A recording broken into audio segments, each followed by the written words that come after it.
Bismillahirrahmanirrahim. Innal hamdalillah nahmaduhu wa nasta'inuhu wa nastaghfiruh wa na'udzu billahi min shururi anfusina wa sayyiati a'malina. Man yahdihillahu fala mudilla lahu wa man yudlilhu fala hadiya lahu. Asyhadu an la ilaha illallah wahdahu la syarika lahu wa asyhadu anna Muhammadan abdullahi wa rasulullah. Allahumma salli ala Muhammadin wa ala alihi wa ashabihi wa man tabi'ahum bi ihsanin ila yaumiddin. Wa ba'du, ya ayyuhalladzina amanu taqullaha haqqa tuqatih wa la tamutunna illa wa antum muslimun. Ya ayyuhan nasu taqu rabbakum alladzi khalaqakum min nafsin wahidah wa khalaqa minha zawjaha wa batha minhuma rijalan katsiran wa nisaa. Wattaqullaha alladzi tasaaluna bihi wal arham.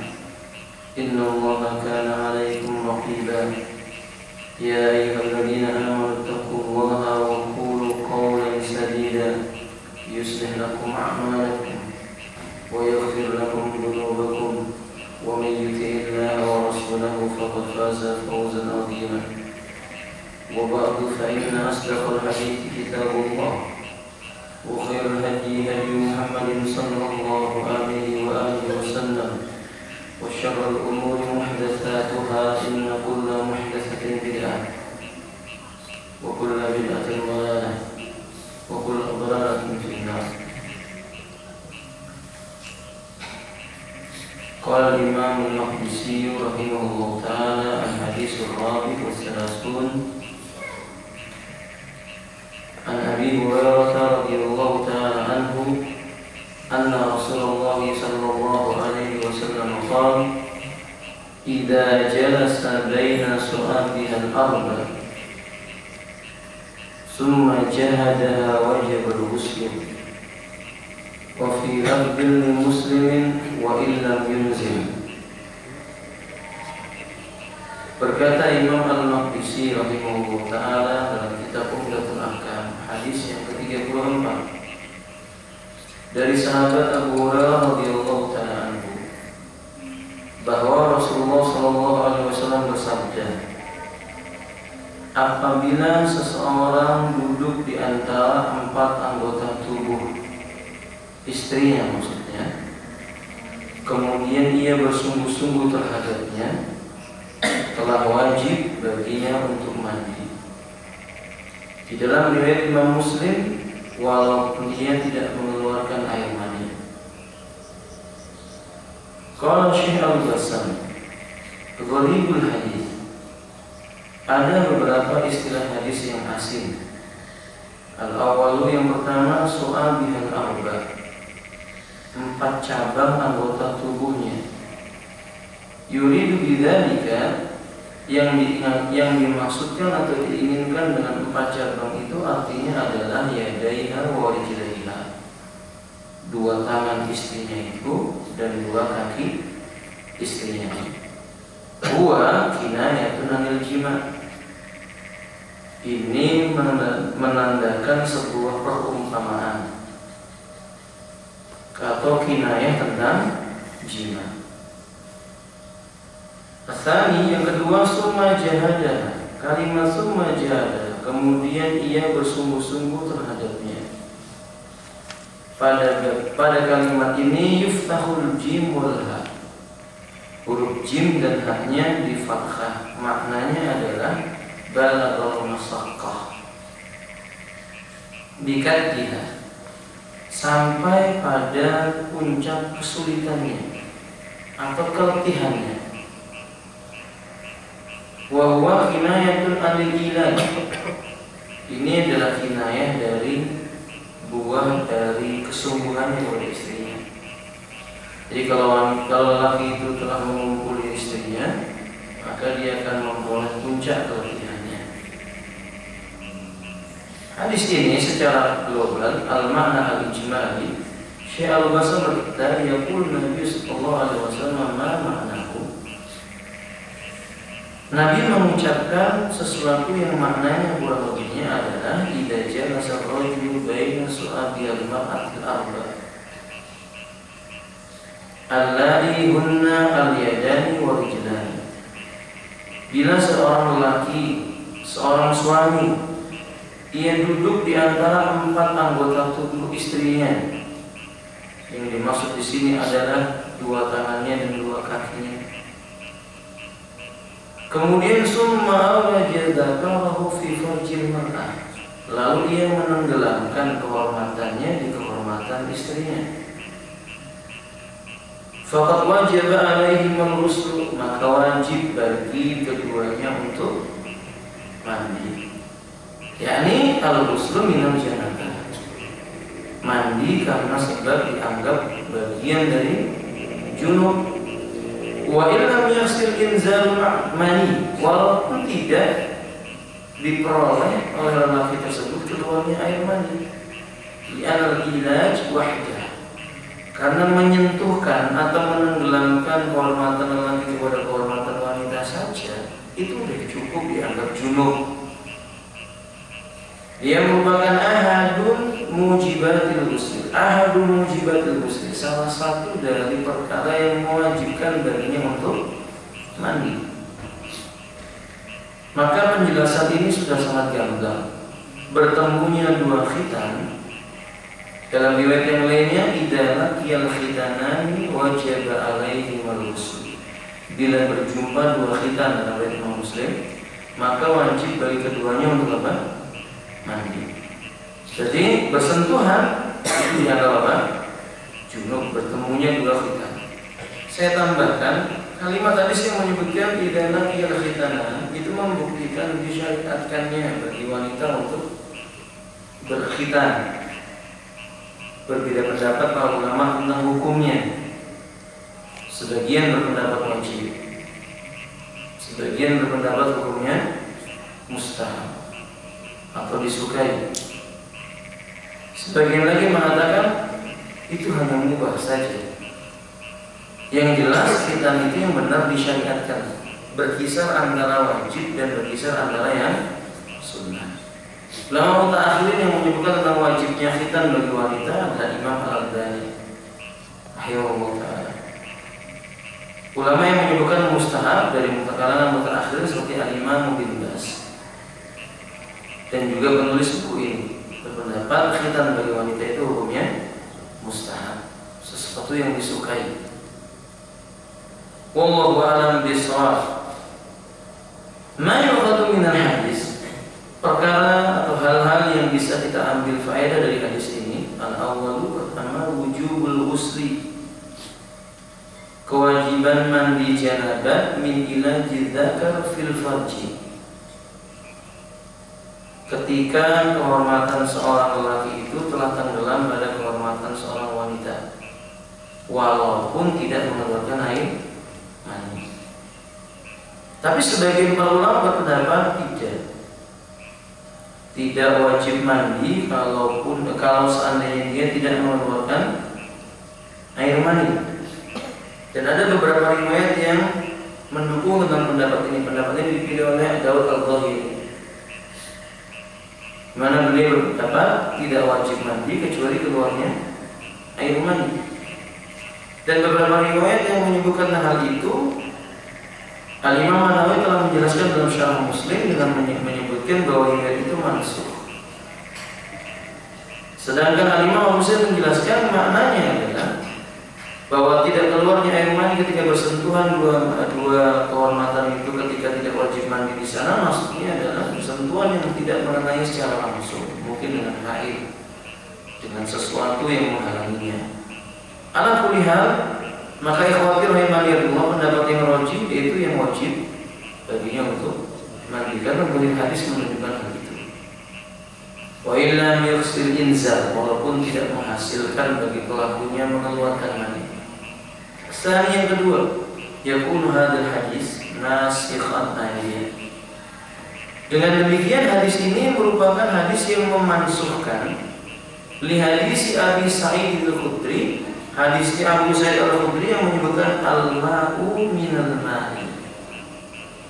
air itu terjadi karena sebab mengeluarkan air. Maksudnya mandi itu wajib kalau seorang yang mau mandi itu telah mengeluarkan air mani. Al-mafhumu minhu bitariqil hasr. Annahu la ghusla illa min inzalil mani. Di pemahamannya dengan jalan al-hasr, pembatasan, di mana disebutkan batasan bahwa orang itu wajib mandi kalau dia mengeluarkan air mani, gitu maksudnya. Nah, hadis ini mansukh. Yang memberikan nasikhnya adalah hadis dalam riwayat Imam Muslim yang tadi kita sebutkan, fa illam yunzil, walaupun orang tersebut tidak mengeluarkan air maninya. Wallahu a'lam bishawab.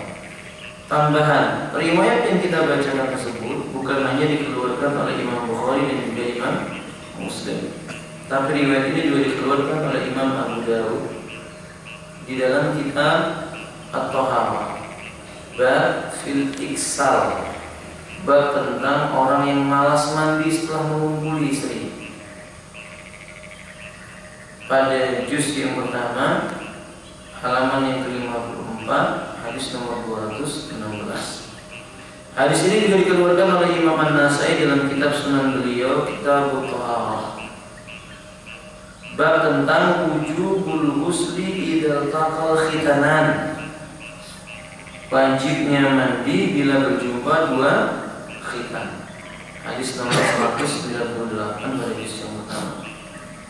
Hadis ini juga dikeluarkan oleh Imam Ibnu Majah dalam kitab At-Taharah, bab ma jaa fi wujubil ghusli idza taqal khitanan, hal yang datang berbicara tentang wajibnya mandi bila berjumpa dua khitan. Hadis nomor 610 pada juz yang pertama. Juga dikeluarkan dalam kitab, juga dikeluarkan oleh Al-Imam Al-Baihaqi dalam kitab Al-Kubra jilid yang pertama halaman 63. Wallahu a'lam bishawab. Kemudian yang berikutnya Al-Hadisul Khamis was-Salasun. Imam Al-Maqdisi berkata, hadis yang ke-35.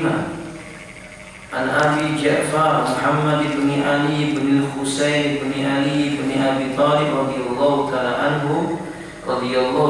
anhu annahu kana huwa wa Abu inda Jabir bin Abdullah radhiyallahu ta'ala anhu wa innahu qaumun fasa'aluhu 'anil ghusli faqala yakfika sha'un. Faqala rajulun ma yakfini. Faqala Jabir radhiyallahu ta'ala an kana yakfi man huwa awfaru minka sya'ran wa khairun minka. Yuridu Rasulullah sallallahu alaihi wasallam thumma ammana fi sawbi. Wa fi lafdhin kana Nabi sallallahu alaihi wasallam yufrahul ma'a ra'si salasan. Qala al-musannif ar-rajul alladhi qala ma yakfini huwa al-Hasan ibnu Muhammad ibn Ali ibn Abi Thalib radhiyallahu ta'ala. Abuhu Muhammad ibnu Al-Hanafiyah. Nah, dari Abu Ja'far yaitu Muhammad bin Ali bin Al-Husain bin Ali bin Abi Thalib radhiyallahu ta'ala anhu, bahwa beliau bersama dengan ayahnya Abu Ja'far bersama dengan ayahnya berada di samping sahabat Jabir bin Abdullah.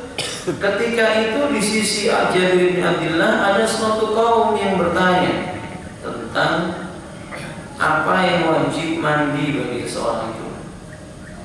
Faqala, maka Jabir bin Abdullah mengatakan, cukup bagimu mandi itu dengan menggunakan 1 sok air. 1 sok itu sama dengan 4 mud. Tahu mud ya kan? Ya, mud itu kurang lebih seukuran gelas ini. Berarti kalau 1 sok berapa? 4 sampai 15. Ini berapa bulannya tadi? Mili ya. Kurang lebih 300 mili. Kalikan 5 berapa? Berapa liter ya? 1,5 liter. Jabir meriwayatkan bahwa Nabi mandi dengan 1,5 liter air kurang lebihnya. Sementara Abdullah ibnu Umar, beliau meriwayatkan bahwa Nabi mandi dengan 5 liter air. Itu menunjukkan bahwa sebenarnya bukan batasan jumlah airnya, tapi mengajarkan bersikap apa? Sederhana dalam menggunakan air. Sehingga ketika Jabir mengatakan cukup bagimu dengan 1 sok air saja, yakni 1 sok yang dimaksud di sini adalah 1 sok takaran dari orang Madinah. Karena sok itu ada sok Najd, ada pula sok Hijaz. Paham kan? Nah, soknya Najd lebih banyak dibandingkan soknya dibandingkan soknya apa? Madinah. Demikian pula soknya Hijaz. Baik. Nah, beliau mengatakan, lalu ada seorang lelaki yang mengatakan, "Mayakfini, enggak cukup itu untukku." Faqala Jabir yang bergantilah mengatakan, "Kan yakfi man huwa awfaru minka sya'ra." Yang demikian itu, air 1 sok itu cukup bagi orang yang jauh lebih lebat rambutnya dibandingkan engkau, wa khairun minka, dan lebih indah dibandingkan engkau. Maksudnya Jabir, kata perawi, yaitu Rasulullah SAW. Rasulullah saja cukup, masa kamu gak cukup? Kemudian kata Jabir, beliau setelah itu mengimami kami di dalam sholat menggunakan 1 kain, yakni menggunakan 1 baju yang menutup seluruh aurat beliau. Dalam sebuah riwayat adalah Nabi SAW, beliau mengguyurkan air itu di atas kepalanya sebanyak berapa? 3 kali. Yakni air itu merata. Dan riwayat ini jelas menunjukkan tidak ada penyebutan adalku. Apa adalku itu Abu Hurairah? Menggosok. Nggak ada dalam riwayat ini Nabi menggosok tubuhnya. Nabi hanya menyiramkan air ke kepalanya lalu dibiarkan mengalir mengenai seluruh tubuhnya. Sehingga sebagian para ulama berpendapat menggosok tubuh ketika mandi janabah itu tidak sampai wajib, hanya mustahab saja. Paham kan? Tapi sebagian ulama seperti Imam Ibnu Hazm berpendapat wajib. Ibnu Hazm dalam menjelaskan hukumnya wajib. Karena beberapa riwayat yang dhaif seperti yang dibawakan oleh pembahasan sebelumnya dari jalan Sa'ad Aisyah, Musalamah dan yang lainnya, beliau menggosok seluruh tubuhnya. Wallahu a'lam. Dengan demikian adalku yang jelas disyariatkan. Berkisar antara wajib dan level mustahab. Musannif mengatakan, yaitu maksudnya Imam Al-Maqdisi, lelaki yang berkata mayafini, enggak cukup untukku air itu, dia adalah Al-Hasan bin Muhammad bin Ali bin Abi Thalib radhiyallahu ta'ala. Abu Muhammad ibn Hanafiyah, bapaknya adalah Muhammad ibn Hanafiyah. Apa makna yang global yang bisa kita ambil? Karena Abu Ja'far wa Abu Ja'far dan bapaknya inda sahabi al-jalil, suatu ketika berada di sisi sahabat yang mulia Jabir bin Abdullah, belajar ilmu agama di sini. Wa indal qaumun, di mana ada sekelompok manusia juga di samping Jabir bin Abdullah. Jabir ini punya bibi. Bibinya Jabir adalah istrinya Nabi. Ada yang tahu siapa? PR apa bentuknya? Ya, kan? Walau banyak PR-nya itu nggak ada yang jawab ini. Kenapa saya kasih PR? Karena tunggu dicari, sungguh-sungguh dicari. Jabir ini punya bibi, Nabi itu istrinya Rasulullah. Jabir pernah menginap di rumah bibinya ini dan melihat Nabi mengerjakan sholat malam. Nah, tugas itu mencari siapa nama bibinya Jabir bin Abdullah yang menjadi istrinya Rasulullah SAW. Fasa'al al-qawmu Jabiran kama yakfi minal ma'a amma yakfi minal ma'i fi ghusl janabati faqala yakfika as-sa'a. Ia bertanya kaum tersebut kepada Jabir tentang jumlah air yang mencukupi untuk mandi janabah. Beliau mengatakan cukup 1 sa'. Wa kana Hasan bin Muhammad bin Hanafiyah. Hasan bin Muhammad bin Hanafiyah ini bersama dengan kaum tersebut di sisi Jabir, dan dia bertanya, inna hadzal qadara la yakfini lil ghusli min al-janabah. Takaran air yang kamu sebutkan tadi itu enggak cukup bagiku untuk mandi janabah. Kata Jabir, kan yakfi. Yang seperti itu cukup bagi man huwa awfar, orang yang lebih tebal rambutnya, wa asfa min kasya'ran, lebih bagus apa? Rambutnya daripada engkau, wa khairun minka, lebih baik. Fayakunu ahrasun minka ala taharati wa dini, di mana orang tersebut jauh lebih bersemangat untuk menjaga kesucian dan agamanya. Maksudnya Nabi itu kan orang yang lebih menjaga kesucian, lebih semangat untuk menjaga apa? Agamanya. Ia saja cukup dengan 1 sa' air. Kemudian summa ba'da an agtasila bihadza sa'am manafis shalah. Begitu beliau selesai mandi dengan 1 sa' air itu, beliau langsung mengimami salat, membuktikan bahwa 1 sa' air sudah cukup dan itu suci. Mimma yadullu anna dhahara bihadza sa' taharatul kafir. Sucinya sempurna, cukup bagi orang dengan menggunakan 1 sa' air itu. Jadi jangan ragu. Hal-hal yang bisa kita ambil dari hadis ini kita singkatkan. Pertama, wujubul ghusli minal janabah.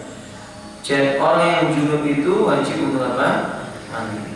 Wa dzalika bi ifadatil ma'ala al-ardh. Yang demikian itu caranya meratakan air ke seluruh anggota tubuh. Wasilan 'alaihi, dan mengalirkan airnya itu. Fa hasal dzalika ta'dil wajib. Kalau dia sudah meratakan air mengalir mengenai seluruh tubuhnya, berarti sudah menunaikan yang wajib. 2, qala fi bidayatul mujtahid. Dalam kitab Bidayatul Mujtahid, Ibnu Rus menyebutkan la yastadillu bi 'ala luzumi dalil wa la 'ala 'adamihi. Tidak menjadikan bukti wajibnya adal menggosok-gosok, tapi juga tidak menunjukkan bukti tidak bolehnya menggosok-gosok tubuh. Jadi adal itu disyariatkan. 3, an-nasa' alladhi huwa arba'atu amdad. 1 sa' setara dengan 4 mud. Yakfi lil ghusli minal janabah, itu cukup buat untuk mandi janabah. Qala Ibnu Daqiq al-Id, kata Imam Ibnu Daqiq al-Id, wa laysa dzalika 'ala sabili tahdid. Ini bukan batasan. Nah, di sini menunjukkan bukan untuk menunjukkan batas air untuk mandi janabah. Faqad dalatil ahadits 'ala maqadir mukhtalaf. Karena ada beberapa riwayat yang berbeda-beda menyebutkan tentang takaran air yang dilakukan oleh Nabi ketika mandi. Wa dzalika wallahu a'lam ikhtilafil awqati wal halat. Ini terjadi mungkin karena perbedaan waktu dan kondisi. Perbedaan waktu dan kondisi. Kaqillatil ma' wa kasrati, mungkin karena memang adanya cuma 4 mud atau 1 sa' gitu. Atau sesuai dengan jumlah banyak atau sedikitnya air itu. Wasafar wal hadar, atau kondisinya safar atau sedang apa? Mungkin. Wallahu a'lam bishawab, diterangkan oleh Imam Ibnu Daqiq tentang masalah ini. Yang keempat, istihbab takhfif fi ma'i tahar. Air yang digunakan untuk bersuci itu dianjurkan untuk sederhana. Ini penting air itu ya, Pak ya. Makanya jangan, karena di negeri kita ini hujan hampir tiap hari ya. Jangan terus kemudian sudah mandi dengan 1 drum air, nggak manfaat gitu. 1 drum. Nah, yang kelima, al-inkar ala ma yukhalifu sunnah Nabi sallallahu alaihi wasallam. Ini hadis mengajarkan kepada kita, nggak bisa diukur agama itu dengan akal. Kalau ada seseorang merasa tidak cukup dengan sunnah, kita harus mengingkarinya. Jabir mengatakan Nabi menggunakan 1 sa'. Tiba-tiba ada orang berkata, saya nggak cukup. Kata orang ini, kata Jabir bin Abdullah, yang lebih bagus rambutnya dan lebih tebal dari kamu, merasa cukup. Artinya sunnah itu jauh lebih baik. 1 Walaupun bayi kita terasa tidak cocok dengan hati nurani, dengan hawa nafsu kita maksudnya. Saya bilang, nah apa contohnya? Mencukur rambut dengan cara mencukur keseluruhannya. Kan ini tidak cocok buat kita. Kan Nabi melarang qazah. Tahu qazah? Qazah tahu nggak? Apa al-qazah? Al-qazah itu mencukur sebagian, meninggalkan sebagian. Cukur samping, di atasnya apa? Terbalik, itu nggak boleh. Biasanya anak muda ini yang begitu, atau orang tua yang kemudah-mudahan gitu.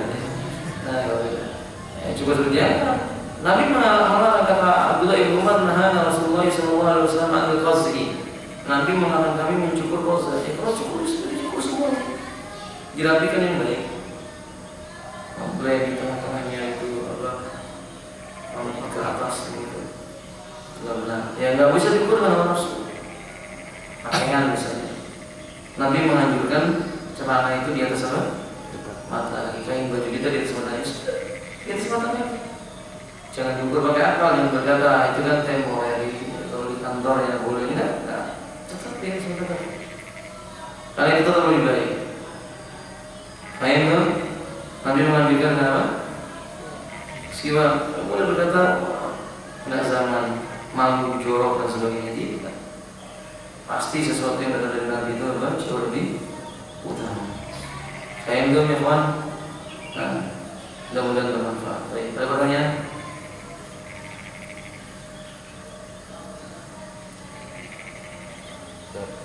Ya sekarang. Keluar dari kalau seorang itu ada indikasi pemahaman Syiah, itu boleh nggak kita mengalami? Ada bukti bagi Syiah. Pertanyaan orang itu boleh? Boleh nggak kita melatihnya? Tidak boleh. Terbukti bahwa dia Syiah dan dia membela Syiah atau dia mendakwakan Syiah, maka tidak boleh menyalahkannya. Biar dia disolatkan dengan orang-orang yang seperti dirinya saja. Ini zajir hukuman bagi orang yang melakukan perbuatan bid'ah seperti ini. Terbukti dia Syiah dan memang benar-benar mendakwakan Syiahnya, nggak boleh disolatkan, nggak boleh disolatkan, nggak boleh didoakan. Nah, kan hukum orang Syiah itu masalahnya apa? Kita menghukumi bagaimana? Kita menghukumi bagaimana? Nah, sama kalau misalnya kita ada seseorang ada indikasi dia datang ke gereja, yang muslim sepertinya, tapi ternyata dia ke gereja ikut ibadah dengan mereka, itu kan hukum dohirnya kan? Maka tidak perlu disolatkan. Kecuali ketika kita datangi, ternyata dia mendatangi gereja itu mendakwai orang di sana supaya mereka itu masuk Islam, keluar dari sana ternyata meninggal dunia. Berarti itu indikasinya ada yang lain, yang korinanya ada. Tapi kalau enggak, kita lihat dia satu gereja, ada seorang ustaz atau kiai ceramah di gereja pada hari Natal. Kiai ceramah di gereja pada hari Natal. Ceramahnya itu ceramah tentang mengatakan harus toleransi beragama,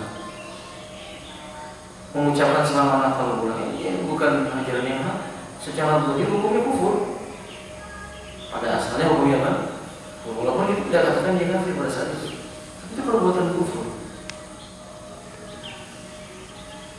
Nah, orang yang sudah nyata seperti ini kondisinya, seperti itu dia melakukan perbuatannya, orang-orang semua tidak boleh menyalahkannya. Maka orang-orang seperti mereka saja yang menyalahkannya. Itu hukuman bagi mereka. Allah Misal. Nah,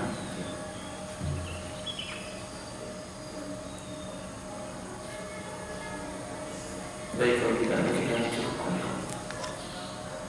Subhanallahumma wa bihamdihi, asyhadu an la ilaha illa anta, astaghfiruka wa atubu ilaik. Wallahu a'lam.